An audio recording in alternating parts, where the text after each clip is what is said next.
5 years after Paul Walker's tragic death, family and friends are opening up about the late movie star who died in a car crash at just 40 years old. Paul's dad and two brothers spoke to GMA's Chris Connolly Thursday, where they revealed the one thing he loved most was spending time with his teenage daughter, Meadow. Watch this.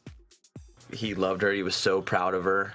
He also carried a lot of guilt for not being the traditional type of father that was necessarily there every step of the way. How did that guilt come out? What sort of things would he say? And he would say things like, I only have this many more years until she's all grown up, until she turns 18.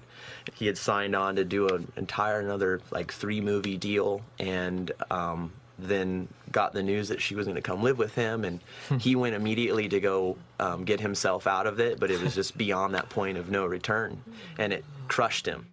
Meadow had spent most of her childhood living with her mother in Hawaii, but decided to move to California and live with her dad at 15 years old. The two grew incredibly close during this time, and Paul's mom, Cheryl, recalling how much joy it brought her son, telling people he helped Meadow's date pin on his boutonniere, drove them to the dance, picked them up. It was so sweet. Now today, Meadow is 19 years old and lives in New York City. Paul's father reveals the late actor thought the world of her, adding no father loved a child more than he did Meadow.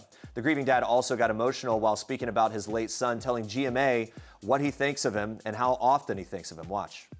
I see Paul's face all the time. I had this, whatever you want to call it, and this voice said, "Good to see you, Dad." And then it was, "Don't be afraid.